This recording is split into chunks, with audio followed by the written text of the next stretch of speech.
Good evening and welcome to Channel 17's Live at 525 program. Tonight we're hosting Muslim Girls Making Change, a group based here in Burlington, Vermont that is doing just that, making change, taking initiative, getting active in local communities, and bringing home something to show for it as well. So why don't we go ahead and introduce some of these Muslim girls making change? To my immediate right, we have Hawa. Hawa, do you mind just introducing yourself, saying a couple things about who you are, how you got involved in this, why you're here tonight? All right. Hi, my name is Hawa Adam, and I'm a junior at Burlington High School. I'm actually the founder of the group in a way, because I started looking at slam poetry videos online, and I got introduced to Brave New Voices through a poster that I saw in school. And ever since then, these guys have been with me, and we've been doing a lot of work together. It's been great. Yeah. And Hawa, to your right, we have Kiran here. Yeah, so I'm Kiran. I'm also a junior at South Burlington High School, and I got involved in the MGMC, Muslim Girls Making Change, just because it seemed like a really, really good way to express a lot of things I was noticing in a way that people would actually listen to me. So that's why I'm here. And then we have Lena over here on the right. Yes, my name is Lena Ginawi. I also go to South Burlington High School. I'm a junior. I got into poetry, same reason as Kiran, because I felt like before I was part of MGMC, I was really quiet about issues that need to be heard, and I felt like poetry is it was a great outlet to just, portray these, conversations that needed to be, voiced out. I'm Balkisa, and I'm also a junior, but I go to BHS with Hawa, and I got started with slam poetry because I like the idea of being able to express myself in a unique way, and doing it through poetry was my way of expressing myself. Excellent, excellent. So, Hawa, initially you mentioned something called BNV, and when we first discussed this, I said, BNV, that sounds cool. Like, maybe I should know what that stands for, but I didn't. So do you mind just enlightening our viewers? What is BNV? All right, so BNV is Brave New Voices, and it's an international youth slam poetry competition that happens different states all around the U.S.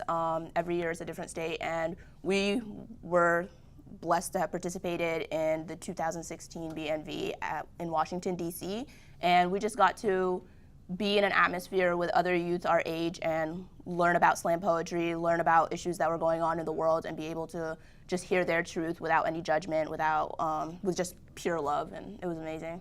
And it was a great experience because we got to experience people from like all different backgrounds and like different cities, and it's not something you'd usually get in Burlington, but it was really good. Are we planning on going back next year? Are we campaigning for that? We wanted to.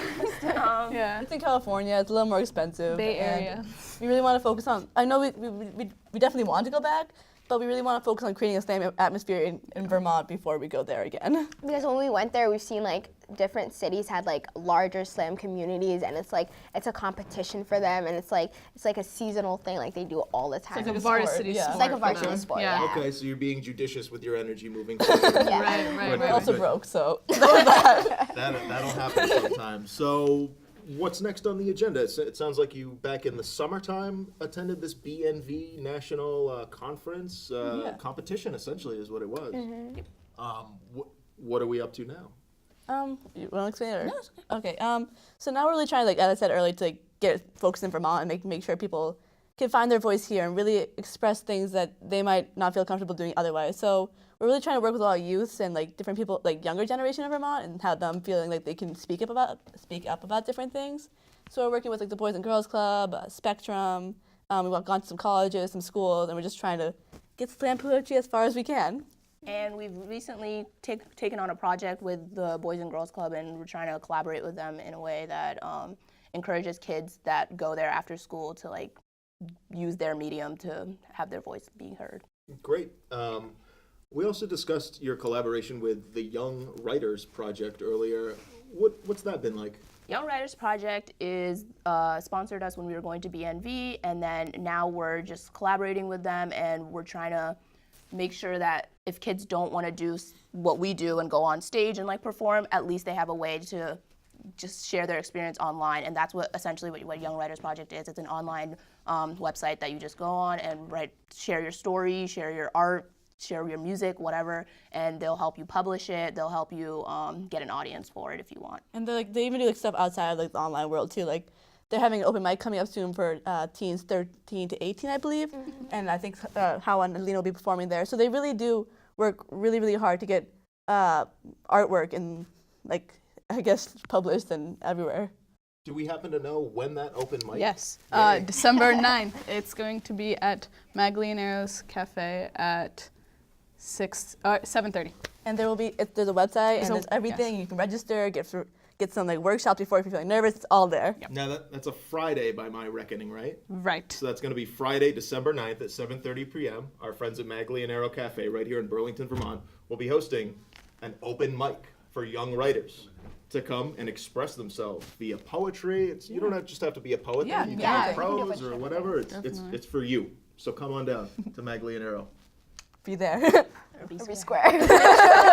We're not So funny. in the realm of poetry, I mean, we're talking about one of the high arts here. How does one pick up a pen and decide, you know what, I'm going to be a poet? You know, I feel like anyone could be a poet. anyone can be a poet, and like the difference between like with slam poetry, it's like it's not only writing, but it's also performing and performing your pieces to others that need to hear what your story, and it's something that you need to be okay with, to share your story and be comfortable with, because even though others might not be comfortable with your story, it's something for you, and it's something that if you're ready to do, you should do. And relating back to what Lena said, it's the performing piece. When you get to the performing piece about it, like it has to be something you care about or like relate to you. That way, when you're up on stage, the tone that you give is what the audience receives. So that's why you have to be very passionate about what you're doing.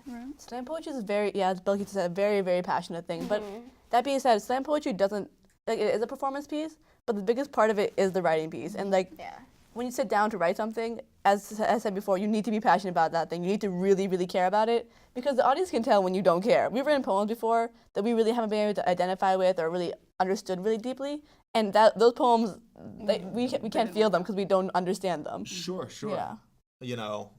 I too went to South Burlington High School, and I can't help but recall that 10th grade was when they put us through the gauntlet of American and I guess some British poets.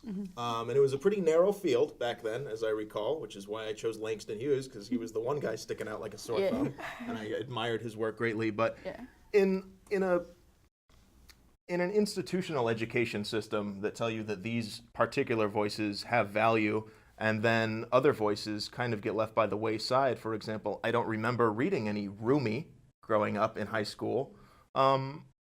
Are there some challenges that you face on a daily basis in terms of saying, no, these stories matter, these narratives really, really have value, and I'd really appreciate it if you could hear this, and I think you could probably relate to it a lot. And how much does grappling with this cross-cultural divide, which is pretty insistent here as we move into 2017, how much is that part of your lived experiences as poets, as artists, as presumably, since you're making change, as activists?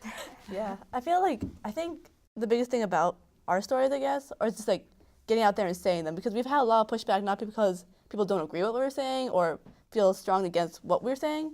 It's that people are scared when we say it, People are very scared. They're saying, keep your voices down. You young 16-year-old girls, don't worry about it now. When you're in college, when you graduate, then you can make some change. Then you can do something. And I think that's one thing we struggle with our stories. Anyone else?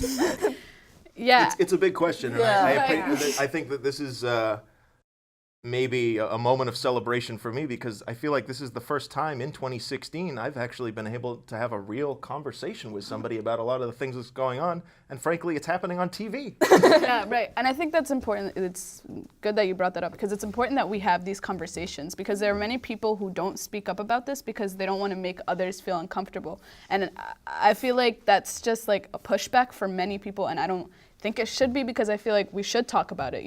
It's 2016, a lot has happened, and we should converse with one another about these issues. And also just like being able to stand up and talk about them like influences others, and it just like motivates others. So it's not like you're not just doing yourself a favor, but you're like doing other people too. Like you're giving them the chance to talk and like speak about issues. I think like the most powerful moment for us is like when after like a performance or something, somebody comes up to us and like just either bawls out or just like talks about the fact that even though our experience was a bit different, it was the same, you know, because like we don't just identify with like just Muslims that are like us. We can identify with anybody, and I think being able to say that we are, in a sense, role models gives others the opportunity to be like, okay, yeah, well, if it's okay that they're doing it, then I can go ahead and share my story and share my experience. Yeah. I think that's like, it like really encouraged us as well when people come up to us and say like,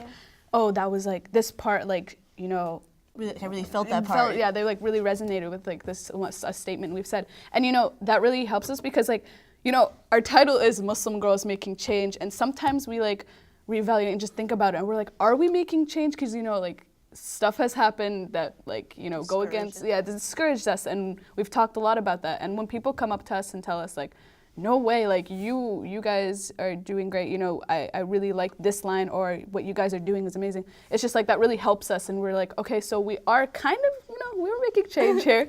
So. And like that being said, I think it's really important to is acknowledge that like getting up there is scary. Like for us, we started like beginning at like middle-ish of 10th grade, and we were terrified. Like that was not an easy thing to do. These are heavy topics, and we didn't feel comfortable about that at all. So what veteran status can you all brandish at this point? How long have we been doing live slam poetry around the group here? Almost a year, guys. Oh Almost a year. Celebrate. In February.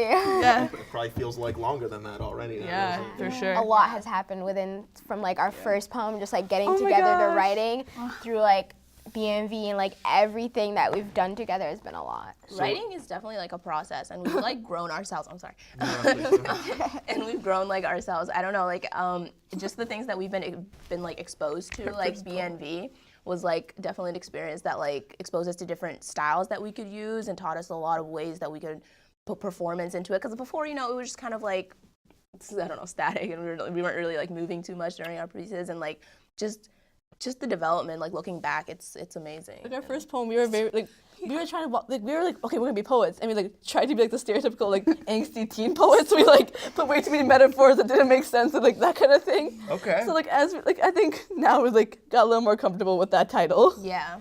And made it our own. And it sounds like you picked up a lot of really useful inspiration at this national competition. A lot. For sure. Those kids were bringing some heat. Oh yeah, they're really good. Yeah. We were like, it's not only that, but just like the stories that they were telling, you know, it's like, we hear, like if you watch like movies or like TV shows, you hear about that stuff, but like you never hear it from like an actual person like right there and then. Like hearing that like from people we've talked to like previously, like we were in line with this one guy and we were just like, you know, talking, and then like later on we were having this discussion and he was talking about how like he was going through so much and that he was lived in a neighborhood where there was like a lot of gunshots and he couldn't sleep at night, and that he would go to his classroom and sleep because he didn't get enough sleep that night. And you know, just hearing that is just like so eye-opening, because like here in Burlington, like none of us experienced that. So it's just like, and like when we brought that up to the group, we told them about like, how Vermont is the second whitest state in the country, and a lot of those issues don't apply here, and like we don't see those kind of like, there's definitely racism, but it's quieter and people don't really talk about it here. And when we told them that, and like told them that their stories weren't really something we heard in Vermont, I remember this so vividly. The one girl turned back at all of us and she told us, bring this back to Vermont. And it's just like hearing their stories and hearing their passions and what they're going through and what the rest of America is going through. I think that was like one of the biggest things that inspired us and brought us back here and told us that we need to keep working because it's not enough. There's a lot happening. Like even though we don't experience it, it still like matters and like it's there. Well, I gotta say it's cold comfort from where I'm sitting, but it does encourage me to know that here in our own community of Burlington, we at least exercise that universal ethic, that universal principle of hospitality, which you find the whole world over. And that we can actually do that here and not get encumbered by this larger discussion, which seems to be going nowhere fast. So last night, there was a live performance, was there not, Lena? yeah, it was. Yeah. Where was that? It was on the steps of Burlington City Hall before the city council meeting. What happened was there was a vigil kind of for the Syrian refugees, or kind of like a welcoming, because you know they passed the resolution for the Syrian. This is before though. Yeah, this is before. Yeah, but there was a vigil for them, and I performed my piece, "Broken Land," to them. It was very emotional for me. I did cry in the middle of it, trying to hold back my tears. Well, we've got it all on video for the whole world to see. And she's being modest too. She did an amazing job. She was hanging out with the mayor afterwards, the city council members. She did an amazing job. I think the word around the campfire is that it's pretty potent stuff, and that's why we've got it queued for you all just now. So when we have a moment here, we're going to go ahead and go to this clip, the entirety of Lena's Broken Land, performed last night outside Burlington City Council. There is a war going on. A war that has caused the colors of life to leave the bodies of those whose names you ascribe to as fear. I will never forget how much death loves these people. Every second, 2 bullets cross off the faces of innocents. Qalbi. Qalbi biurjani, Amma. Qalbi biurjani. My heart hurts, Mama. My heart hurts. A child should never wake up to the limbs of their family members lying in their arms. A mother should never outlive her children. Our ears permanently hearing the twisted sounds of children screaming, "Don't let us die," until silenced. April 10th, 2011. Syrian tanks begin an 11-day siege in Daraa. July 2011. 7,841 dead. January 2012. 49,294 dead. February 2013, 73,165 dead. May 2014, 76,121 dead. These dates marks the blood that were stolen and the throats that were hushed by the threats of brick walls, watching their last breath taken, but their eyes no longer sting, yet it still burns in death. A father bending his knees and calling out to his Lord for his daughter back, crying out with a hollow throat. They go to sleep with a lullaby of screaming and ribs cracked shot by shotgun, fearing the tank coming towards them and take away their lives, like a child is taken away from a mother's bloody hands. I can't tell you what death looks like, but he lingers around the souls of bodies, cracked bones. These children will have to learn how to carry their death through the veins of their ancestors. My grandfather would tell me, "سوف تمر هذا العاصفة." The storm will pass, and the dark, ominous sky of oppression would soon break and reach out to a mirage of a broken land, with the sight of the dream dancing to the rhythm of gunshots, beating innocent flesh that will only feel the grain of the grenade instead of the leaves of nature, feeling the warmth of their blood spilling out, not remembering how to smile. So tell me, how are these people dangerous when they fear danger themselves? How do their layers of skin remind you of terror? I will not stop screaming until the body's buried, hear the anthem of living, until they understand their only friend is not the firearm, and when they realize the ring for freedom has suddenly gone mute because their tongues speak the language of terror. But they cannot echo those words when their words are bound in blood and speak of graves and broken bones, and where our coward hands build the walls of betrayal. Just remember the millions who will return to the dirt waiting for them, and their bones aching, feeling the weight of their entire country. Thank you.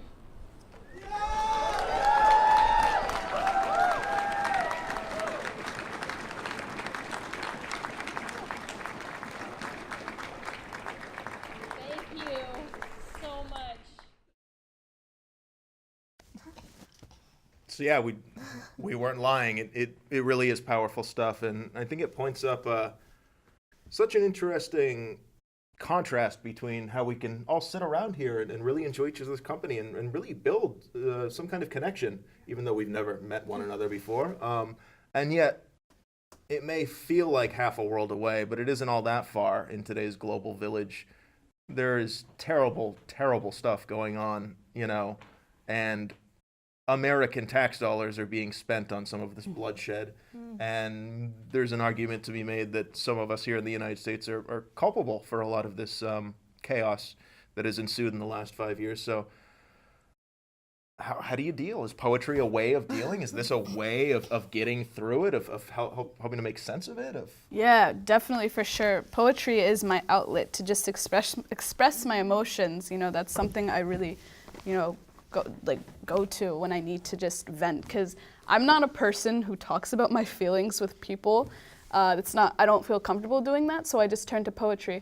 And when I see something that bothers me, not just like world issues, but like personal issues, sometimes I write poetry, and it's just something I do. And like specifically with this poem, every poet is different. For me, when I see something that like really bothers me or just something I need to write about, I write it all at once. Sometimes it makes no sense. Sometimes it turns out to be something I really love. So that's what I do, and it's just like it all just happens at once, and it really like, because I have to feel it at that moment, and when I like write something and then put it away, I come back to it and I'm like I kind of feel it, but not as much, so. Poetry is just like a way, I mean, there's so many things going on in the world right now, and it's, as like 16-year-olds, there's not very much we can do. Like we can't vote, we can't do things like, we're limited in some ways. And I feel like poetry and like other forms of activism we take in, like whether it be meeting with our representatives or, doing direct access service, I think it's been really a way for us to contribute in some way, because it is hard to look at these kind of things and just say, there's nothing I can do. Poetry is like a way for us and many others to like make an impact. Lena wrote that like 3-minute poem, and now it was shown to the city council, shown to like a large audience, it was shown here. And that one poem has made a giant impact. So I think it's just been a way for us to do that. Poetry is definitely like a way for us to heal.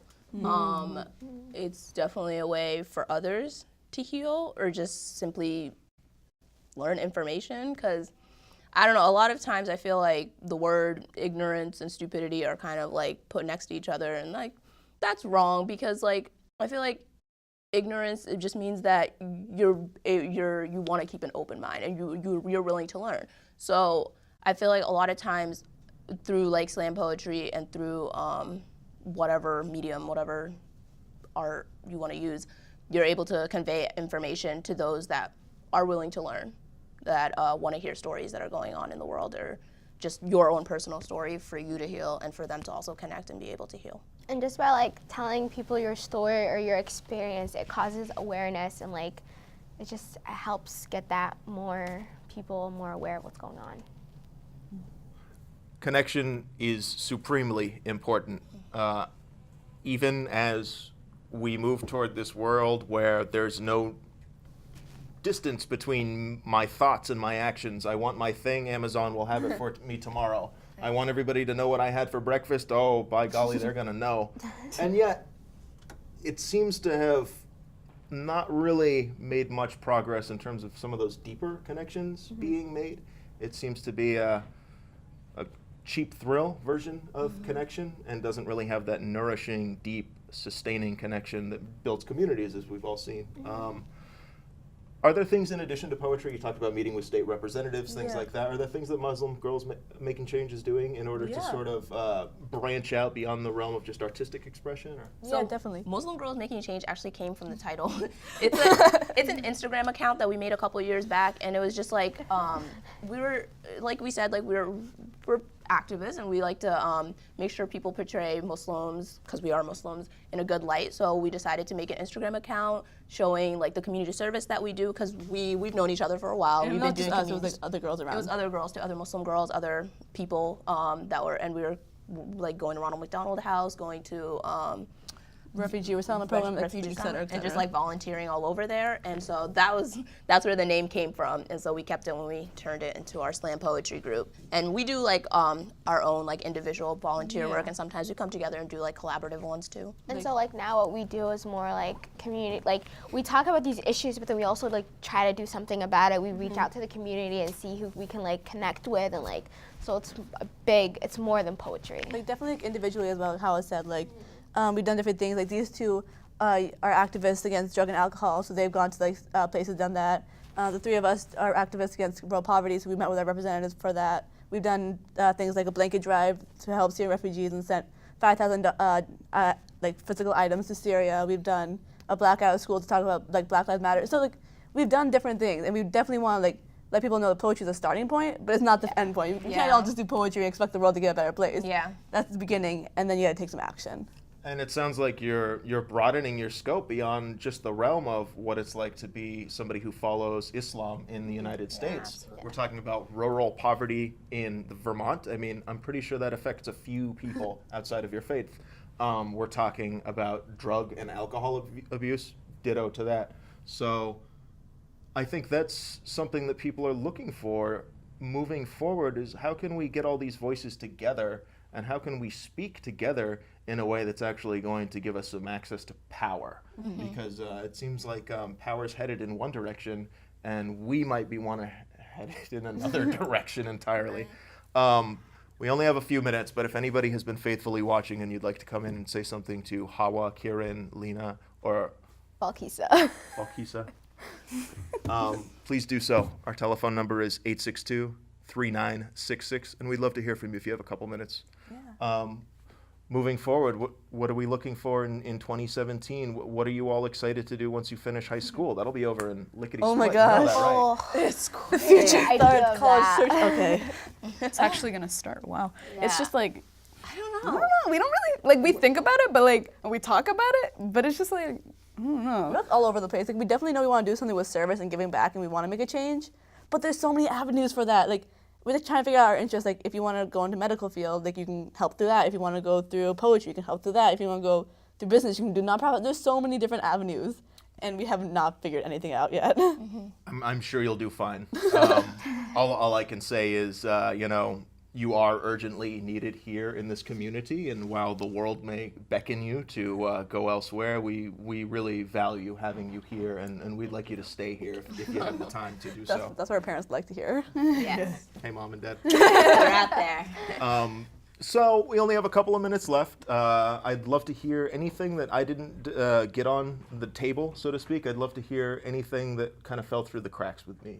Anything anybody has to say about, well, I guess what it was like maybe this November, realizing that we have so much work to do. We only have a minute or so, but if there's something that anybody wants to say to our viewers moving forward, something that maybe could, and I know poetry is all about expressing things succinctly, so if there's something you want to leave our viewers with, I think it would be very important to me and very important to them. I think it's important now. Like, I remember the moment I found out was the morning I had a psych test that day. I was like trying to figure everything out, and I was just like confused. I was considering taking off the hijab that morning because I was so scared. I did not know what I was doing. And I think it's really important to like, take that feeling of those emotions, those strong, strong emotions, and like the fear and the everything we're feeling, and just use it for action, channel those things, because otherwise it can be nothing. Nothing's gonna happen if you just feel sad. You need to use that, take action, talk to your representatives. They're there to listen to you. Like, if we've had meetings with our representatives in the past. If they can listen to 16-year-olds, listen to anybody. Like, just take action. That's my biggest thing to say. Yeah, just like don't sit around and wait for change to be made. Like, go and do that change. Like, be what you want to see for other people doing. Yeah. And really create conversation. That's like a key Yeah. point here. And be like, to anybody, just be open-minded and just like, talk about it. There are teachers that I know that don't open this up. I won't ever forget my psychology teacher came up to me. He was the only teacher who came up to me and asked me if I was doing all right. Shout out to Mr. Samara. But, because like we need that, especially at this time, just talk to someone. We need to just talk. That's what we need. But like also, as Kiran said, not only talk, but create action, make action in this, And especially also, this time. like, stressing it's anyone can do this. Like, it doesn't matter, regardless of age or whatever like power you have a voice. Yeah, the best thing you can do right now is just connect with those out there and start a family, get your friends along, and do what you got to do to heal. Muslim girls making change. Thank you so much for joining us today. And they were talking to you.